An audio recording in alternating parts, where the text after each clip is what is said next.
Good morning and welcome. This is Dr. Dawn Cormier Hazen, naturopathic doctor. Today's topic is all about hormones and breast health. This audio CD will cover the majority of the seminar content you probably recently attended with me in Stratford. And my hope is that this CD will serve to review your new information that you've learned and assist you to get a deeper understanding. You can listen to this over and over again at your leisure. You can share this. Please do share this valuable information with other women in your lives. This is a call to all women, any age, mothers, daughters, sisters, aunts. Health is a decision away, and only with good information can anyone possibly appreciate to make an informed choice about their health, their healthcare options, their lifestyle, or any factor that impacts their health. So my goal today is to impart some hopefully good information to you so you'll be able to take care of yourself much better. So the name doctor actually means teacher by true definition, and I do have a passion for teaching people how to maintain health and to optimize it. I also love to teach prevention, and what naturopathic doctor doesn't like to teach prevention? I believe that always with knowledge comes power, not fear. To stay into denial and say, I just don't want to know about it, better I don't know, to me doesn't empower anybody to make effective changes, especially when it comes to your health. So today I want to teach you how to be proactive about preventing breast cancer. Women whose mothers were diagnosed with a breast cancer before the age of 40 years old have about double the usual risk themselves. So let's learn today how to reduce those risks and odds. Let's take care of our health. Okay, so important to distinguish before we get started that any cure for breast cancer must treat the underlying causes of the disease, not simply just eliminate the cancerous tissue once it's been detected through, let's say, surgical intervention or chemotherapy, though these procedures may be necessary once the cancer has advanced to a critical stage. But from an understanding of the causes, we can devise strategies to reduce the risk of developing cancer. These risks can be placed in several categories, and they range from hereditary through environmental factors and emotional factors, and we're going to cover those today. So let's start. We're going to, just in overview, we're going to talk about the determining of your estrogen quotient. Then we're going to go into talking about environmental toxins and how they affect our body and how to decrease your exposures. We're also going to talk about risk factors for breast disease and cancer. We're going to take a pretty in-depth look at diagnostic tools and screening tools to determine breast cancer, and we're going to compare them with self-breast exams. We're going to look at synthetic hormones and their effects on the body. We're going to take a pretty good look at how to detoxify these hormones in a natural way and a healthy way. And then my favorite section is on prevention and action steps. So we're going to cover things like diet and nutrition, detoxification, some supplements, and some natural treatments. So let's get started.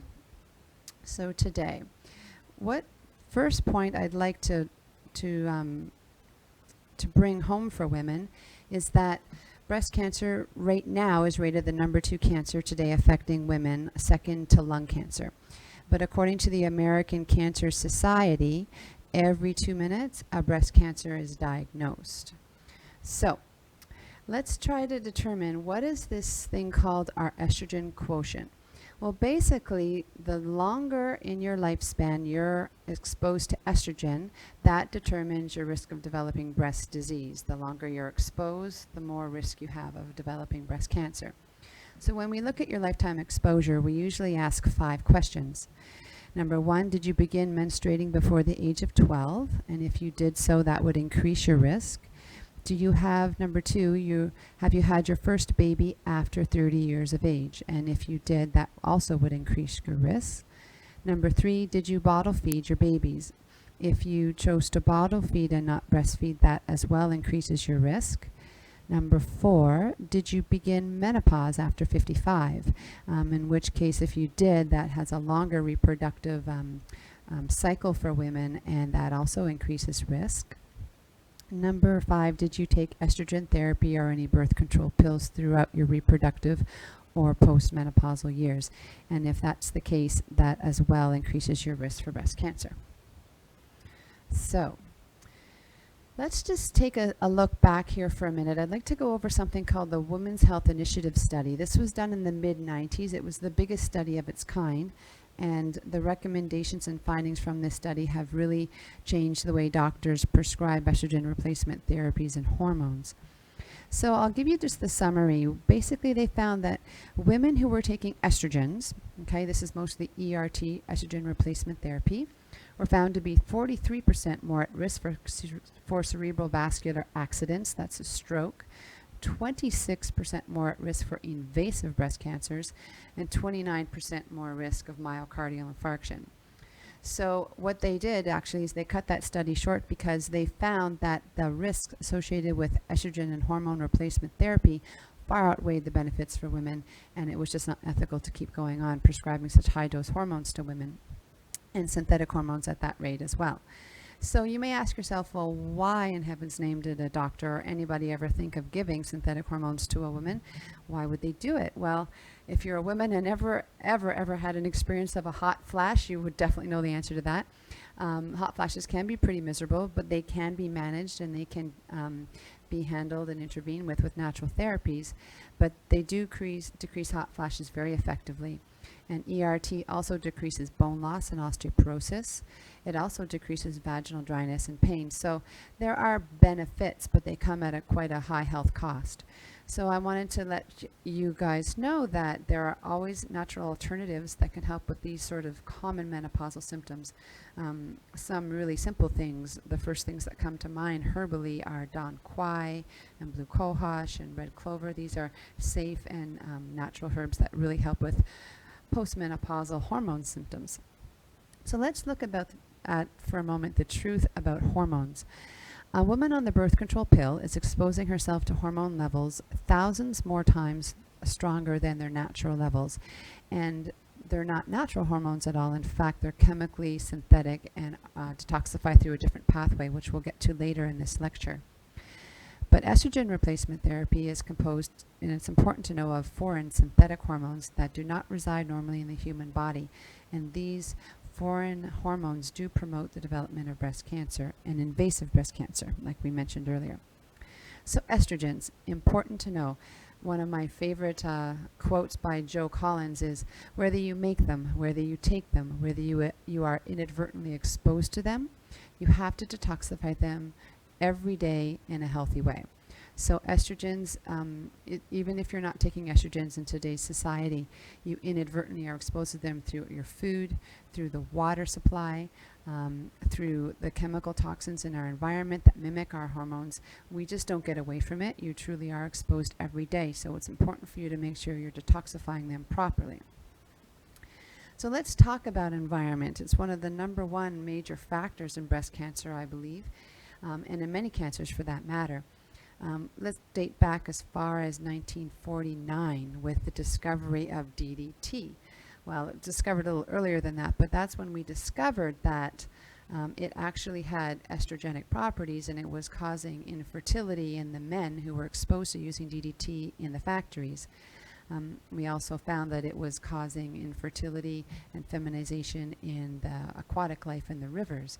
This is a very toxic chemical. It was used all over the place in all parts of the world and insists today in our environment, and we can find it active in blood tissue and fatty tissue samples of cancer cells, cancer tumors and whatnot.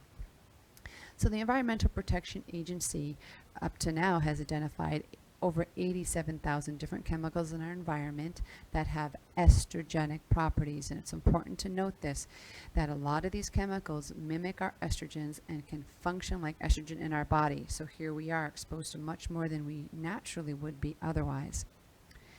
There's at least 16 organochlorides that have been found to cause breast cancer specifically.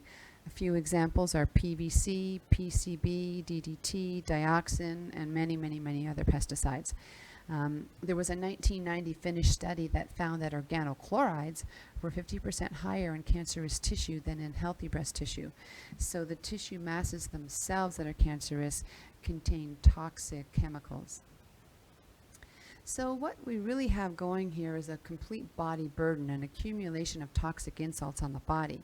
So I want to really bring this point home by just talking to you shortly about a study that was done in 2005 by the Environmental Working Group. And they put out a report. And what they did was they took placental cord blood of newborn babies, and it was tested for 413 different industrial chemicals. And it was these cord blood samples were found to be positive for on average 287 of these environmental chemicals and substance that included PCBs, mercury, DDT, dioxins, organophosphates, and many other ones. So what this is saying is that basically you're toxic even before you're born these days. Those first 9 months in your mother's uterus, you have exposure to toxins and you haven't even taken your first breath. So while it's great to think that we eat clean, we lead healthy lives and whatnot, just walking on this earth, we're exposed to these things, these toxic loads, and we have to be able to cleanse them out of our system and reduce our exposures if we want to stay healthy. So example, we do see that fish downstream from fossil fuel plants do become feminized and they can't reproduce. I just read an article 2 weeks ago in the airport on African clawed frogs, and what they said was when they were exposed to a chemical called atrazine, which is commonly used, I believe, on corn crops and maybe apples, but in their natural environment, these frogs grew to all become females. They could no longer reproduce. It had such an estrogenic effect. It changed males to females, and it's having effects on us as humans with the rates of infertility, say it all, right, I'd say. So chemicals, there's 4, we also call chemicals xenoestrogens when they have an estrogenic effect. So 4 mechanisms of actions. They can either mimic our hormones, antagonize our hormones, alter the synthesis of hormones, and modify receptor sites. So there's another thing that's really become epidemic in our society, in our Western world, and that is obesity and being overweight. And I want to make this connection with chemicals in our environment. There's much more to obesity epidemic than just overeating or eating bad food. I believe that chemicals and toxins are a likely factor responsible for women's weight gain. We know that people with increased toxic exposure have increased fat storage to accommodate for this toxic burden. It's basically the body's healing strategy that the more chemicals we're exposed to, and especially if they're lipophilic or fat loving, they'll want the body and its healing ways will want to tuck it away in fat cells and keep it away from more critical organ systems. And we also know that low doses of estrogen promote weight gain, and any woman who's been on the birth control pill or hormone therapy will tell you that. They start taking the pill and they gain a little bit of weight. Well, you start getting exposed to toxins, you start gaining a lot of weight. So what do we do to lower our risk? Well, number one is get to know what these chemicals are in your environment, these xenoestrogens, and avoid them. Number 1 rule is avoidance in toxicology. Number 2 rule is detoxify the chemicals and estrogens better. There are lots of different things we can do to upregulate liver enzyme pathways and help detoxify. We're going to get to that later in our lecture. So avoidance and detoxification. And it's up to us to find out what things are toxic to us and to avoid them and make better buying choices. Just because it's on the store shelf and just because they use it in products, everything from making TVs to, your bedding on your sheets, does not mean that it's actually safe. And remember, a lot of these chemicals aren't tested, and they're definitely not tested in an additive, accumulative way in our body. So they may be singularly tested, but when combined with 20 other chemicals you get exposed to in one day in your own home or at your workplace, we don't know what those effects could be. Okay, so let's back up and talk about detoxification. The liver is your major detoxification organ when it comes to taking care of hormones, okay? And what's really important to know is that there's 3 pathways in the liver that detoxify hormones. This is called hydroxylation pathways. We want to preferentially and always, and natural estrogens will, detoxify through the 2-hydroxylase estrogen pathway. This is very good. Estrogens are conjugated, they're taken care of, they're detoxified, and then they're excreted out of the body through water-soluble or fat-soluble forms. But there's another arm of the system called the 16-hydroxylase estrone pathway. And this is more our cautionary pathway. So synthetic hormones and chemicals predominate through this pathway. And depends on how much we have exposure to and how healthy our liver is will determine whether this pathway of the 16s will increase proliferation of breast tissue or not. And what's really critically important is the ratio between 2 to 16. And we actually have some urine tests offered at our clinic where we can take women and that have been on, say, hormone replacement therapy or may have breast cancer risk factors. We want to see how they're handling their own estrogen burden. We do a 2 to 16 ratio through their urine test, and we can tell them whether they're at risk of not detoxifying hormones and increasing breast cancer risk or not. Everyone detoxifies in different ways. So the third line of detoxification is the 4-hydroxylase pathway. This is the not healthy pathway for detoxifying hormones. This definitely leads to mutagenic changes in cells and increases cell proliferation, putting you at risk for breast cancer. Only synthetic hormones get detoxified through this pathway. It's important to know natural hormones do not use this pathway. And once they're oxidized into quinones, they definitely increase breast cancer cell division. So what we want to do is do things that upregulate our healthy pathways, number 2. There are definitely some food and natural things that can facilitate that. Things like increasing your consumption of flax, increasing your consumption of cruciferous vegetables like cauliflower, broccoli, cabbage, Brussels sprouts, these sorts of things that are rich in IC3, indole 3 carbonyls. We can also increase that pathway with certain herbs, and we can also increase it with what we call phytoestrogens. So I'm just going to take a moment to talk a little bit about phytoestrogens. I think this might be a good place to take some of the scare out of the concern over soya products. Phytoestrogens are basically a chemical structure of substances of foods that are very similar to estrogen. There's 2 main classes. They're called isoflavones and lignans. Isoflavones are found in predominantly our soya products and some herbs, and the lignans are highest found in flaxseed and pumpkin seeds and berries. So genistein and diazine are 2 isoflavones, of which the genistein is the strongest phytoestrogen. But what the point I want to get across is those active ingredients, the genistein and diazine, these isoflavones act like weak estrogens in our body, similar to the body's normal estriol, and they bind to breast cell receptors so that the body's strong estrogens are blocked from doing so. So they act paradoxically as an anti-estrogens in opposing the body's stronger estrogens that might actually cause breast cancer, but also opposing stronger estrogen-like chemicals that promote breast cancer. And isoflavones also beneficially, when they're present in the diet, help manipulate the breakdown of these products, helping us to have only good estrogens, like I mentioned, through the 2-hydroxylase pathway. So it's also important to know that these lovely phytoestrogens are protective and reduce the risk of breast cancer. We know that they slow down and reverse the cancer process and actually deactivate breast cancer genes. They also have enzymes that regulate cell growth and division in a beneficial way, especially in genistein, and they have wonderful antioxidant properties. So and we find wonderful herbs like red clover and wild indigo and alfalfa and fenugreek that are very high naturally in genistein. And I would suggest that women, especially getting into their 40s, consider putting some of these herbs and foods into their diet, because you not only have to detoxify your own hormones, but the ones in our environment, and hopefully not, but some of the synthetic ones if you may be taking them. But a lot of people have a fear about soya products, and I wanted to put that fear at bay because these isoflavones are very protective. They protect the cells. Remember that. Soya also has one of the highest amounts of an amino acid called cysteine, which then makes more glutathione in the body, and glutathione is your number 1 ally in the liver for detoxifying chemicals. So lots of miso soup, for example, would be another good thing to take in. So don't be afraid of soya products, but I highlight that by saying you want organic, non-GMO, not genetically modified forms of soya.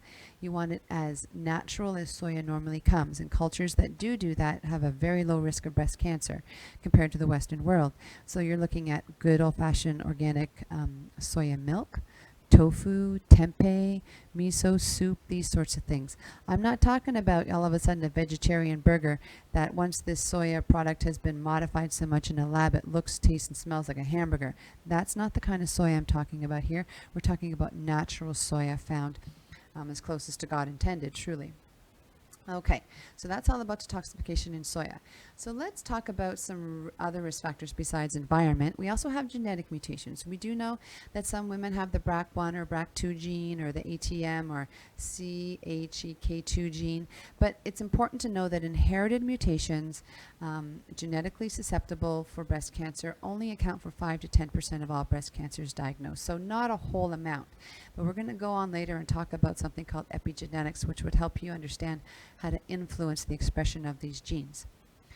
Well, let's talk about it now, actually. No time like the present, right?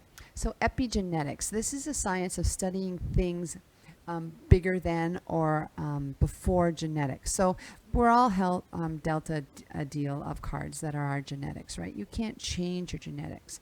Your genetics are your biological liability, but they don't have to be your destiny. So what we've found, and the World Health Organization actually does a wonderful support on this, is that we know that 80% of chronic diseases can be influenced by our nutrition, how we bathe ourselves day in, day out with either good nutrition or toxins. And what we do and how we bathe ourselves like that will determine whether certain genes are turned on or turned off, turned on and active or silenced. So and they know this when they study cells in the lab, if you put cells in a petri dish and you give them lots of good nutrition and the healthy environment that they need, they grow, they proliferate, they do the function that they're supposed to do. The minute you put a toxin known to those cells into the petri dish, the cells deteriorate, they create genetic damage, but they don't function, and sometimes they grow cancer or they die. So we're the same. We're human bodies, and the more toxins we're exposed to, it's going to change how our cells function and the expression of our genetics. It's how our genetics are what we call methylated, is with the key difference in epigenetics on whether our genes do play out their role or not. And what's really important to know is that it's not necessarily what you're doing in your lifetime that affects your genetics. This goes on generations before and after you. In fact, what your great-great-great-grandmother had for breakfast literally does influence your genetic expression. And that's an important point to take home. What things she was exposed to will determine, a lot of your genetic predisposition and expression.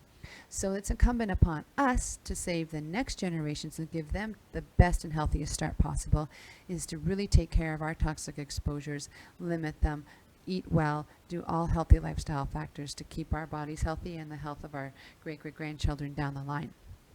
Okay, so that's epigenetics in a nutshell. That could have been a whole lecture on its own. So lifestyle factors, let's go. Remembering health is a decision, okay? Let's talk about alcohol for a moment. So whether you're sipping beer, wine, whiskey, whatever it is, we just know that women who drink 3 alcoholic beverages a week face a slightly higher chance of developing breast cancer. In the Journal of American Medical Association 2011, the women in the study here averaged 3 to 6 drinks a week.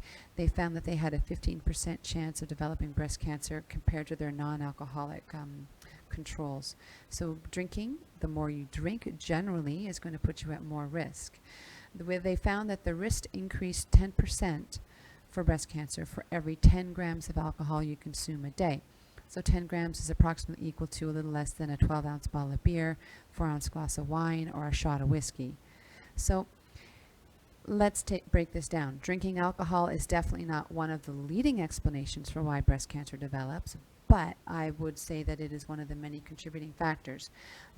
I do see in clinical practice that women that do not drink regularly and only socially on occasion, and you could define on occasion in many ways, I'm sure, are healthier from the ground up and have less health challenges to deal with overall. So lowering alcohol consumption would be a factor we can modify here.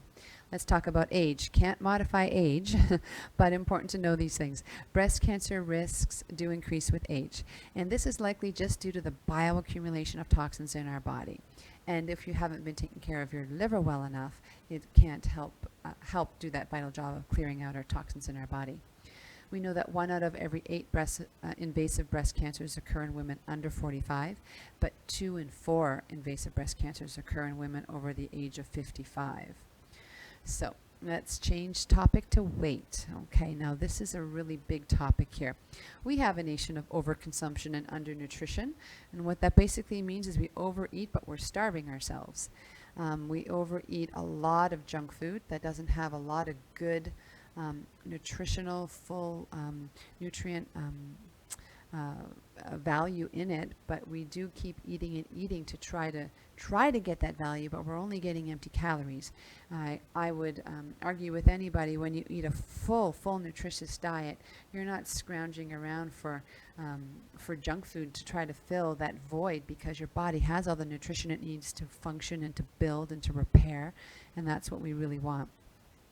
So what you eat does make a difference. Remember, the average American consumes about 150 pounds, that's a scary number, of refined sugar a year. That's incredible. We got to remember that sugar is the preferred fuel for cancer cells. Sugar is hidden in many things. It's not just what you're scooping into your tea or coffee or putting on your cereal in the morning. Sugar is in a lot of things, especially watch sugar consumption with things that you drink. They sneak in very quickly. Being overweight or obese has been found to increase breast cancer risk, especially for women after menopause. Before menopause, it's important to know that our ovaries, our little estrogen factories here, are mostly producing our estrogens. But after menopause, after the ovaries shut down, estrogens are made mostly from the adrenal glands and from the fat tissue. Now here's our connection. Having more fat tissue after menopause will increase your risk of getting breast cancer by virtue of raising your estrogen levels. And we also know that women who are overweight tend to have higher blood insulin levels, right? Because you're obviously having sugar regulation issues and might be on your way to diabetes. But a higher insulin level has also been linked to a lot of cancers, including breast and bowel cancers. And that's from the American Cancer Society in 2011, because insulin increases the growth factor on cells and increases proliferation of cancer growth. So don't consume a lot of sugar. Get your weight under control. Let's talk about aromatase levels. Aromatase is an enzyme that's found in certain kinds of fat, especially its highest levels are found in fat around the buttocks, the thighs, the outer breast, and around the waist. So it's important to know that aromatase makes estrogens in postmenopausal women. So this is the chemical inside your fat cells that makes more estrogen. So therefore, the more fat you are, the more aromatase you're making, and the cycle feeds forward. You gain more weight, circulate more estrogens, putting yourself at risk for more breast cancer. So I think that probably has been drilled home there. Hey, ladies? So let's look at now combined hormone therapy, or ERT as it's otherwise known. Okay. So, women who use combined estrogen therapy after menopause do increase the risk of getting breast cancer, especially after menopause. It also increases the risk of dying from breast cancer, and that Women's Health study did definitely show that. The increased risk can be seen in as little as 2 years of use, so you don't have to be on it for long. Okay? Combined estrogen replacement therapy also increases the likelihood that the cancer will be found at a more advanced stage. Again, that's from the American Cancer Society 2011. So aggressive tumors these hormones make.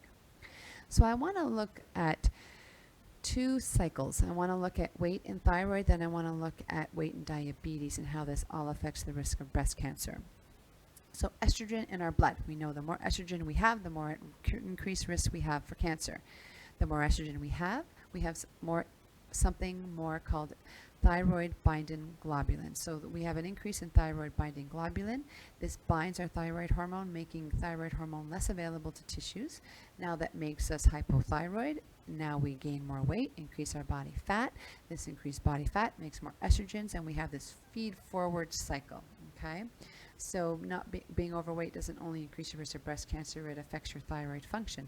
And it's not just the thyroid function that makes us gain more weight. So I wonder what comes first, the chicken or the egg. I think it's actually all related backwards and forwards there. Let's look at weight and diabetes. So if you're overweight and have diabetes, you have increased insulin levels. When you have increased insulin levels, 2 things happen. You increase the growth of cancer cells. We know that. Absolutely, in studies That's a definite. We also, with increased insulin, have decreased sex hormone binding globulin. Now, what that means is you have less of a protein molecule that binds to your estrogen. So now you don't have as much estrogen being bound and eliminated out the body. It's increased in circulation in the body, which again then feeds forward weight and estrogen, and more weight and more estrogen. So the message here is maintain a healthy body composition. Don't let your weight get out of control. There are many, many places and naturopathic doctors and nutritionists that can help you lead a healthy lifestyle. And there are many things we can do to help prevent diabetes and thyroid, hypothyroid function. Okay, so enough about weight. Let's go to breast density. So some women think that the density of the breast is just something you're born with. I have breasts, dense breasts, and my doctor says they can't really look at them very clearly, so they don't know what my risk is like. Well, having dense breasts does increase your risk of breast cancer 1.8 to 6 times that of women without dense breasts. So let's see, can we maybe change that? Sometimes we can. There's a lot of suggestion that dietary factors do correspond to increased breast density. And there are 3 things here to look at. Increased unhealthy fat intake would increase breast density, increased cholesterol levels, and also increased alcohol intake. So if we get those things under control and have healthier lifestyles, then our breasts won't be as dense, and they'll be more accurate for diagnostic and screening tests later on down the line. Okay, let's talk about something you may have never thought of. It's wearing a bra. There was a study that has shown that women who wear bras can increase the risk of breast cancer substantially. This was done in 1997 by a medical anthropologist, Sidney Singer, and he was in the Fiji Islands. He compared the incidence of breast cancer between 2 groups of women, one who wore bras and the other ones who didn't. Now, women who wore bras 24 hours a day had a 3 in 4 chance of developing breast cancer. That is a high risk. That's 75% chance, right? Women wearing bras more than 12 hours a day but not in bed had a 1 in 7 chance. So just decreasing your wearing of your bra by 12 hours is a significant benefit for you. And this goes back to our naturopathic explanation, which we've been saying for years in our field, is that wearing a bra is very constrictive to the lymphatic flow around the breasts and around the axilla. So it's important to go without a bra to let the lymphatics do their normal job of cleansing and detoxifying and draining areas so that we can stay as healthy as possible. And so at home and in bed, at least, you may want to consider wearing your bra far less. Let's look at exercise. Exercise, bar none, is protective against breast cancer no matter what study you look at. The effect is more pronounced definitely in premenopausal women, and that's because exercise enhances the metabolism of estrogens, decreases glucose and insulin growth factor levels. So our bodies are meant to move, get moving, do something you love. I can't stress that anymore. Do something you really enjoy. If you're out there exercising and hating every minute of it, it's not going to have the same effect on your body. You're going to be stressed. Your cortisol levels will go up. It's not going to be a wonderful ritual. It's going to be agony, and it's not going to have the same molecular effect on the body. Okay, let's look at childbearing. So some people don't think about this, but women who have had 5 or more children have a 50% less risk of getting breast cancer than women who don't have any children. And that's a 1991 from the Cancer Journal for Clinicians report here. So it's important to know that having more children and having children younger in your years is very protective against breast cancer. They did some more studies that showed women who have their first child at later ages are at increased risk of breast cancer compared to women who've had their first child at younger ages. And for example, women who gave birth their first time after age 35 are 40% more likely to get breast cancer than women who had their first child before the age of 20. So although I know culturally we're shifting to having our children later in life, this is some lifestyle factor and choice that you may want to consider for our future. Okay, so let's go to breastfeeding. Breastfeeding, one of my favorite topics. Breastfeeding does appear to lower the risk of both estrogen receptor and positive cancers and estrogen negative receptor tumors. And that's from a study in 2006 from Breast Cancer Research. So Here's an example that breastfeeding is beneficial in a pooled analysis of 47 studies. So they took 47 studies from all over the world. Mothers who breastfed for a lifetime total of 1 year were slightly less risk of getting breast cancer than women who had never breastfed. So at least breastfeeding for 1 year is beneficial. Then they took it further. Mothers who breastfed for a lifetime total of 2 years got about twice the benefit of those who breastfed for only 1 year, and the women who breastfed for a lifetime of more than 2 years had even more benefit, and it went on and on. So the more you breastfeed in total, the more benefit you get for reducing risk of breast cancer. Let's talk about sleep, a lifestyle factor that I encourage you. Protect your sleep as much as possible. Nothing beats a good night's sleep. It's important for just repair and recovery through the day. They say 8 hours is the minimum you should be getting, ideally uninterrupted. But that's mostly also because we make something called melatonin when we sleep. Our natural pineal glands make melatonin.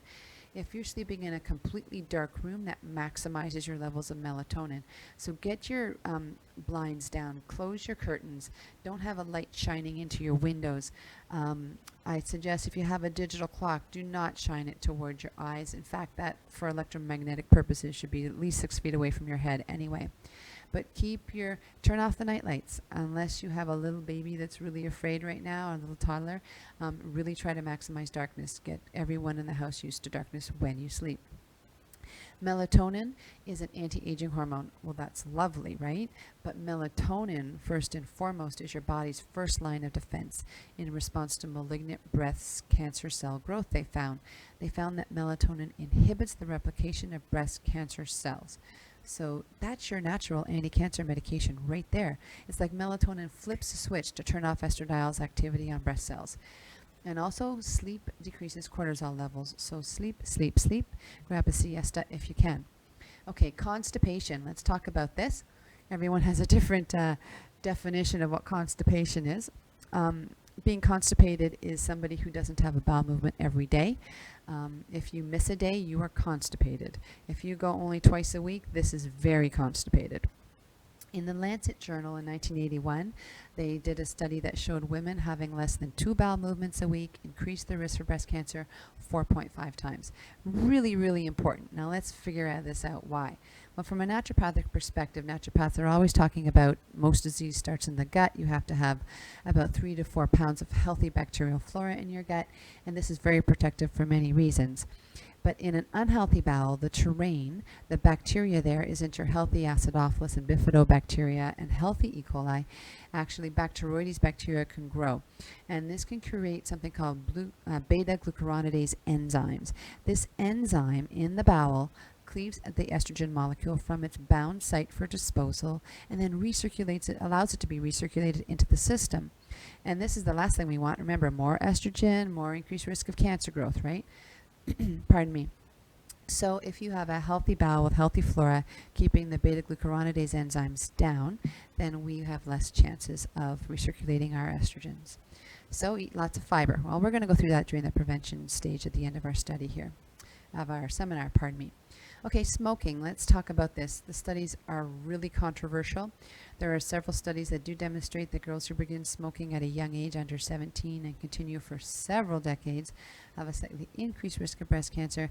But there's also studies that show that smoking decreases the risk of breast cancer for detoxification pathways in the liver, and that gets pretty complicated. But I'm sure we can agree that smoking would not be a preventative strategy for the body just to prevent breast cancer, because you're going to increase your risk of a lot of other cancers and lung disease and shorten your life by about 10 to 15 years. Okay, so we've talked a lot about some risk factors. We could go on, but let's bring it now to diagnostic tools and breast screening tools. So let's start out by saying that no test for breast cancer is 100% perfect. There's just not one test that is. Mammography. Let's go through the main 5 here. We're going to go through mammography, ultrasound, MRI, soft breast exam, and something called thermography. How is mammography used? It's just a follow-up diagnostic. It's important to get this distinction. It's not a screening test, because mammography only picks up cancer once it's already there. It's a diagnostic test. Ultrasound as well as a follow-up diagnostic test. MRI is a follow-up diagnostic test. Self-breast exam is a true screening tool because if you're starting when your breasts are healthy and you do comparative screens every month, this is a true screening tool. And then thermography, which we're going to get into more detail, it's an alternative way of looking at breast health from a very unique perspective, is also a screening tool. So these are not just standalone tests, right? Each one gives different information. We're going to go through them, and a lot of them are used in conjunction with other ones, and it increases sensitivity on what we can distinguish in the breast when we use more than one. So this is a pretty timely discussion because it was just last month the Canadian Medical Journal put out a new article on regulations in regards to women's breast screening on mammograms and self-breast exam. I'm going to give you a little summary of what they said. A lot of women are in arms over these new regulations that were just released last month. So let's go through this. The Canadian Task Force on Prevention Healthcare recommends now against the routine mammography screening for most women aged 40 to 49. They are arguing the harms and cost of false positive test results and overdiagnosis and overtreatment outweigh any significant reduction in the relative risk of death from breast cancer. I tend to agree. What else did they say? They looked at self-breast exams and they tried to settle more than a decade of contentious debate over, do we recommend self-breast exams? How frequently do we suggest them? What's the value of them?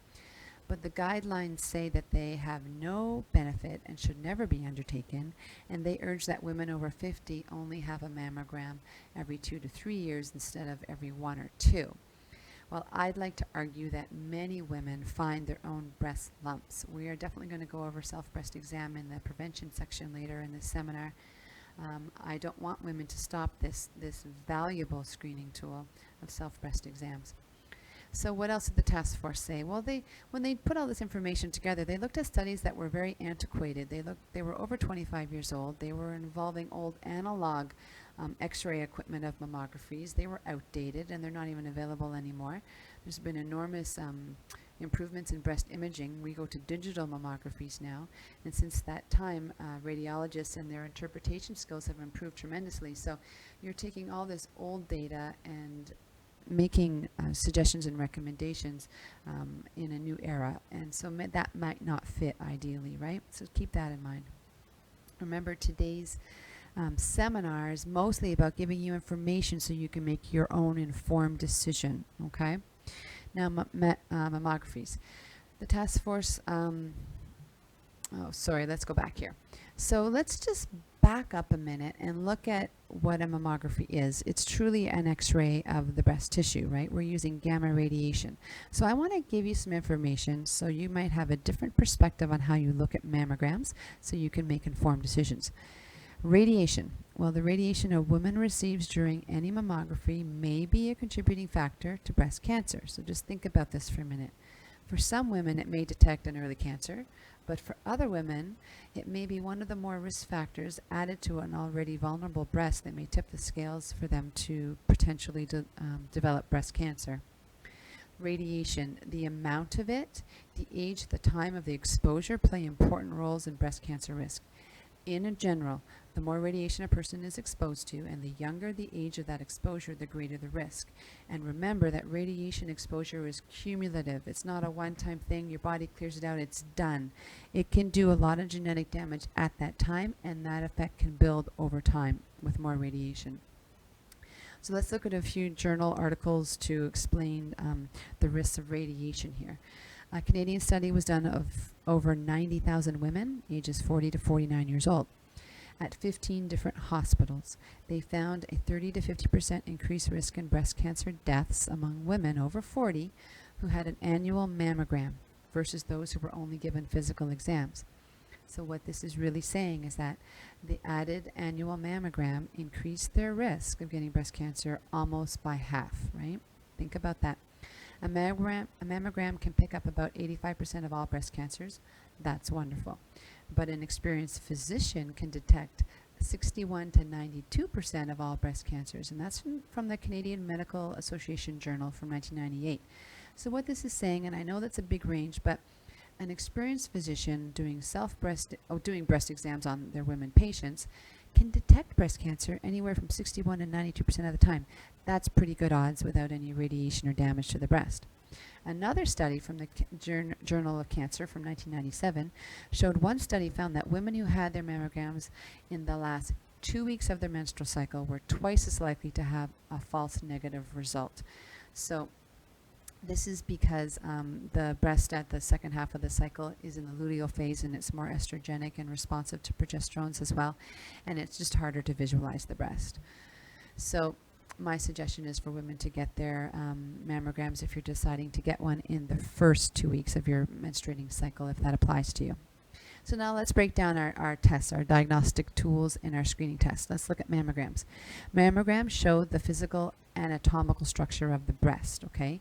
They show once a cancer has already been developed and it's there. It does not tell you what's happening prior to that cancer or in the early stages. Only once a cancer tumor growth has been growing enough years, probably 5 to 10 years, before you can see it. So there are some limitations to mammograms. I want you to know that they do work best for soft postmenopausal breasts. They do identify mostly slow-growing tumors at best. They do not view the whole chest wall, and we do know that a large amount of breast cancers happen in the upper quadrant near towards the underarm, the axilla in women, where again more aromatase level happens in the fatty tissue of the breast. But the mammogram is only going to get the actual breast, right? Mammograms are not effective in young, dense breasts as much. They're not effective with any women with implants, nor are they effective for pregnant or lactating women. And they do have a 25% false positive rate, and that again is one of the reasons why their recommendations are that women get them less frequently. Mammograms, fact, a screening mammogram can increase the death rate from cancer by 50% when performed annually in women under 50 because of the accumulated radiation toxicity. So prevention, think about this. If you're under 50, have a mammogram only as needed maybe for a diagnosis of a suspected lump. Schedule it please in the first 14 days of a cycle if you're still cycling. And you may want to consider a targeted ultrasound maybe for the first step of a follow-up diagnostic before getting a mammogram. So, and remember, mammograms are only useful if you had a previous one to compare to. Let's talk about breast thermography. Now, this is a wonderful tool, a true screening tool. It's a new approach to screen the breast using digital infrared imaging. This digital infrared technology is non-invasive. It involves no radiation to the breast and no trauma to the breast, like squeezing the breast between two metal plates. Thermography is using a camera, measures, importantly, breast physiology, the metabolism and function of the breast tissue, which usually precedes anatomical changes into a cancer tumor, right? So it's really letting us know the early changes and detection of trouble in the breast before a cancerous lump is detected on a mammogram. The sensitivity rate of a thermography is only 90%. We do hold thermography clinics at our clinic every spring and every fall, and there are some really good breast thermography clinics worldwide, and I highly suggest them for women of all ages. The benefit is that you can get them as early as starting menstrual cycles, young adulthood, reproduction years. If a woman's pregnant or lactating, they can get them done. They can get them done postmenopausally. There's a lot of benefit to getting your baselines and knowing about the health of your tissue early before you find a cancer and then have to deal later. Okay, so what else can I tell you about breast thermography? Well, the reason why it's so effective is that cancer cells are hotter than other cells, and they're hotter because cancer cells are greedy, right? They need a lot of oxygen, they need a lot of sugar to grow. So to feed their rapid growth, they produce a chemical that makes new blood vessels grow, and this is called angiogenesis. So this imaging shows the heat difference between the angiogenesis parts of the breast, this metabolically active breast tissue, we'll call it, compared to normal breast tissue. Women under 50 can most benefit from thermography because breast cancers grow significantly faster in women under 50. So before you're 50, get a breast thermography would be my suggestion. I think they're a wonderful tool. Ultrasound. So ultrasound, what does it do? It's, again, a follow-up diagnostic. It shows shapes and edges of breast masses. It can distinguish a solid mass from a fluid-filled mass, but it has some limitations. A negative ultrasound does not mean that there's really not a breast mass present or a tumor present, because if the mass has the same density as the breast tissue, it really won't show up, okay? But we often send women for post-follow-up ultrasound, targeted ultrasound, if we find something on a thermography scan that looks suspicious. MRI, okay.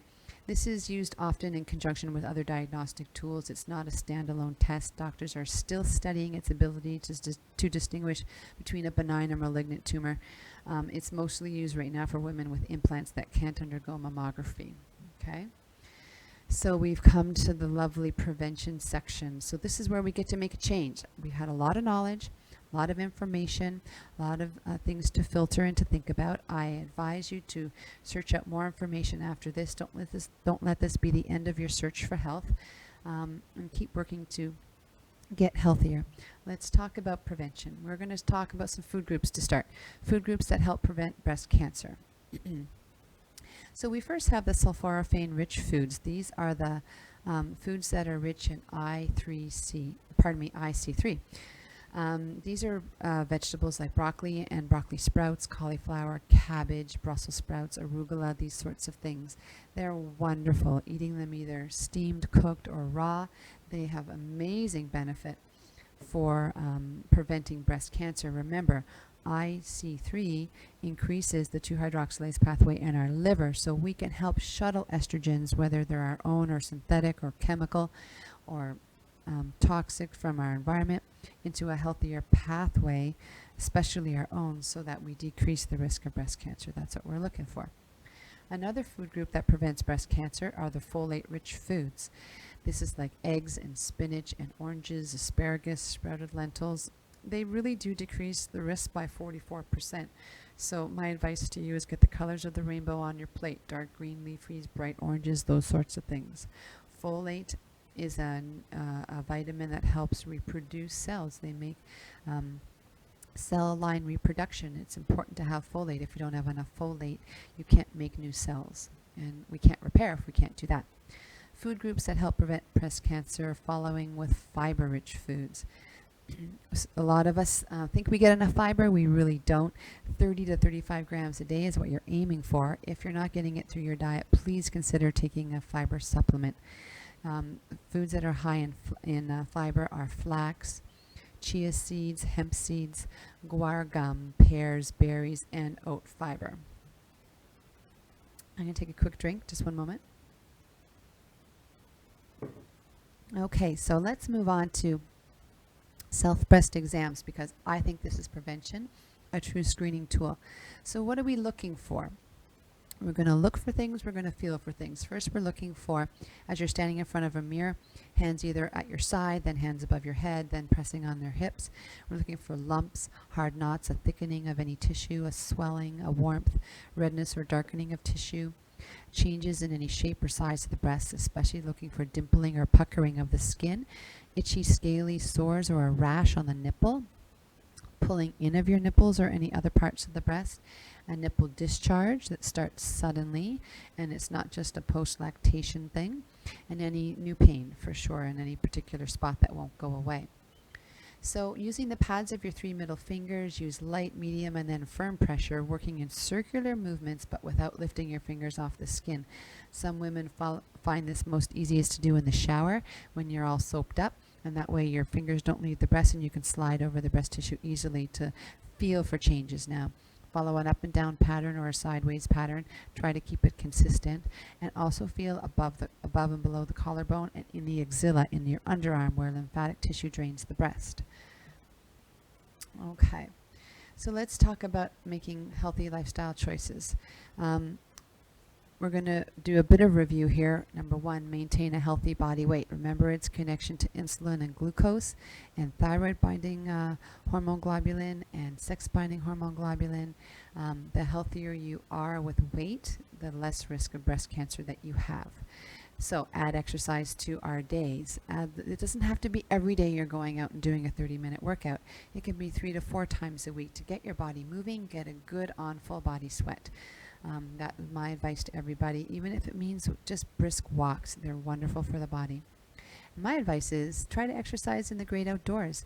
There's a lot of other benefits, getting good, healthy radiation from the sun, getting that sun into your eyes so it can stimulate good pineal function and good hormone function. And the air and the electromagnetics of the natural earth do a lot to help keep us healthy. Walk in bare feet on the ground. That is lovely to do. Okay, next is breastfeed your babies. I implore you, find every way possible to support you to breastfeed your babies at least for a year. It not only benefits baby in hundreds of ways, and that's a whole lecture on its own, but it helps you decrease the risk of breast cancer as well, and that is what God intended our breasts really for. Have your children before the age of 30, so think about that. Delaying childbirth sometimes brings with it lots of consequences.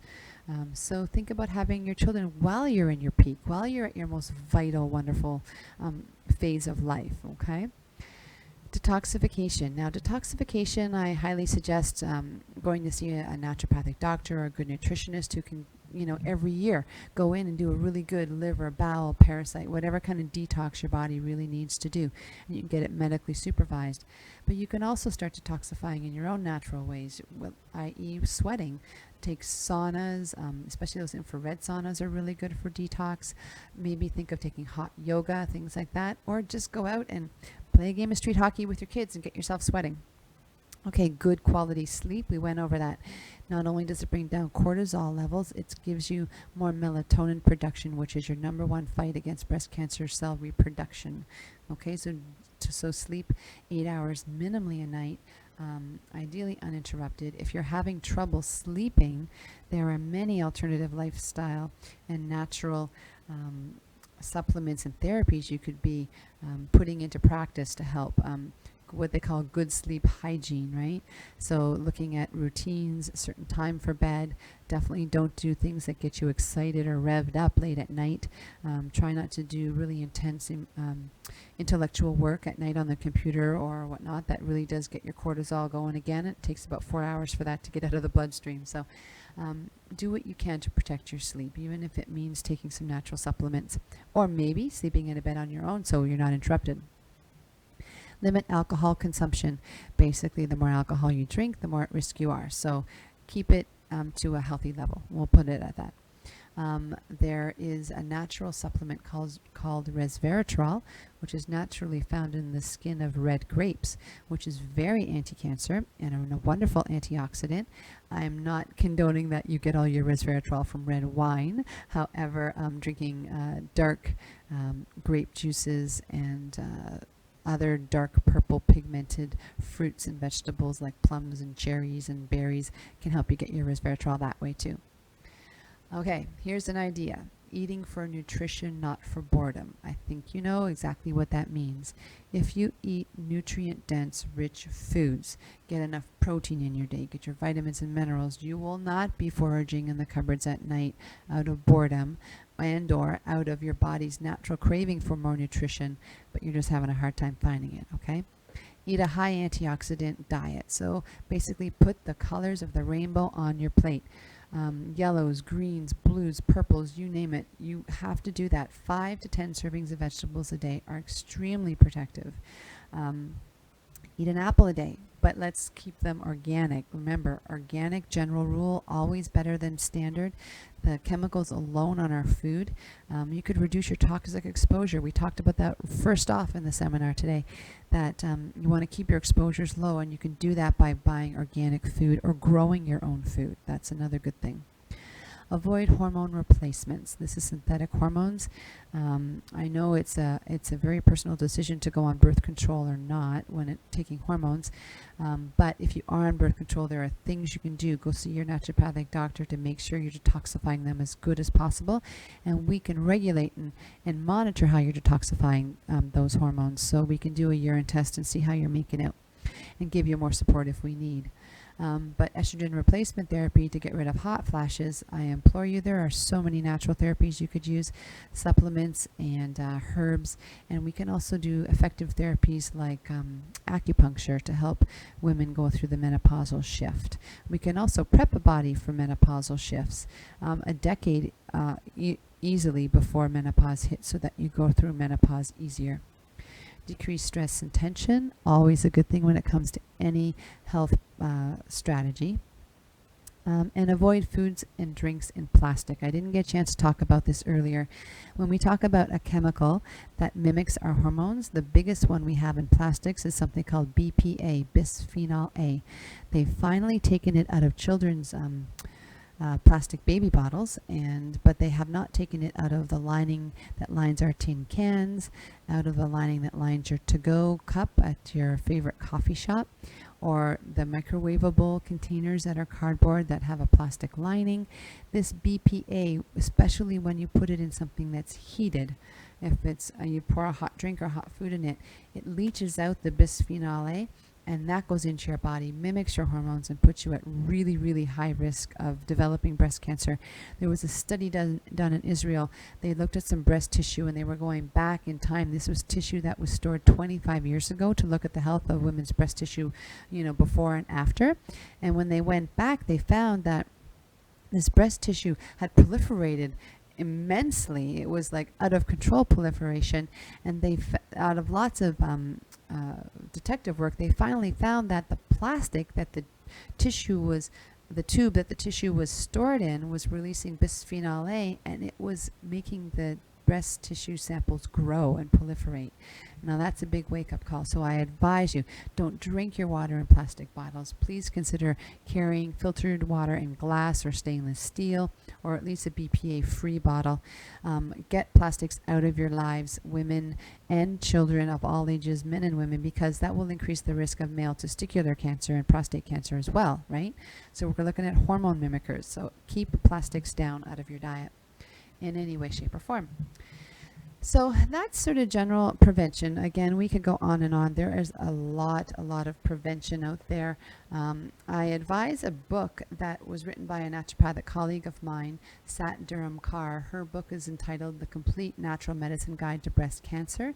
It is a study unto its own. It has a lifetime of information about keeping breast healthy, and if you happen to have already been diagnosed with breast cancer, to help guide your way through getting over breast cancer in a natural way. I'd also like to bring your attention to a couple of websites. One is called Love the Label, from a nonprofit group that basically tells women and helps them identify all the chemicals found in their personal care products that are toxic and disruptive to the hormonal system. And a lot of these cancers, chemicals in your cosmetics, your creams, your lotions, your potions, have been directly linked to developing breast cancer and breast tumors. On their website, Love the Label, they have a video series. You can download these documentaries by Global News. There's something called The Story of Cosmetics. Marketplace did a series on lousy labels. There's The Dirty Dozen from David Suzuki's website. The video called The Disappearing Male. Take a look. I really implore you to look at them, and they're so informative of understanding how just what you're putting on your body every single day can decrease your risk of breast cancer if you choose to make other purchasing decisions. There's another one called Environmental Working Group. You can go there and you can put in your favorite product that you may be using now, and you can look at its rating for toxicity, and you can make better choices by picking something that doesn't have a high rating. Preserving optimal breast health. When you're looking for good breast health formulas or supplements, it's probably best to see a naturopathic doctor to see what's right for you, but I'm going to give you some names of some key ingredients to give you some daily protection or peace of mind for prevention. You're looking for something that has cruciferous vegetable extracts, or IC3, something with some natural phytoestrogens that are non-GMO, some calcium D-glucarate maybe, Look at vitamin D. Vitamin D plays a huge role to boost the immune system and decrease the proliferation of breast cancer cells. So does iodine. Women who don't have enough iodine in their system and breast tissue that's deficient in iodine is more likely to grow cancer. We're looking for flax and other lignins and extractions, and something called DIM, D-I-M. So those are wonderful things to start incorporating into your supplement regime or your diet. For other supplements to consider, do anti-inflammatory nutrients like good EPA, DHA fish oils, really good quality, distilled properly, clean, no pesticides, no herbicides. Don't buy cheap fish oils. It does make a difference. Curcumin, a natural herb, right? Comes from turmeric. It's incredibly anti-cancer, incredibly anti-inflammatory. And we know that inflammation plays a role in all cancers. Think of green tea extracts or drinking green tea every single day, but not in a plastic cup. We also look at things like resveratrol, we mentioned that earlier, and rosemary extracts, and maybe something called astaxanthin as an amazing antioxidant and anti-inflammatory. Okay, so that sort of sums up what we've been doing here today with looking at detection and risk factors and prevention and detoxification. But I'd like to leave you with one wonderful quote from Mahatma Gandhi, because I really truly believe we become what you think about most of the time. This means what you're thinking, how you're talking really determines what you're attracting in your life. So his quote goes like this: your beliefs become your thoughts, then your thoughts become your words, then your words do become your actions become your habits become your values, and then your values become your destiny. I think that is so powerful, when how you begin to think determines your destiny, because your words turn to actions, turn to habits, then that expresses your values. I really implore us to start thinking differently. You know, investigate truth for yourself. I'll leave you with one last quote. The positive thoughts are a biological mandate for a happy, healthy life. That comes from Bruce Lipton.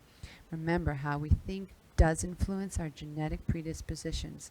So, thank you so much for listening today. I want you to please make your health a priority today so that you can enjoy your family, your work, your leisure time, and develop a respect for your body, develop a respect for your breasts, nurture a positive relationship with health, get to know what things you can do to make your breasts as healthy as possible, so you will be around for a long time.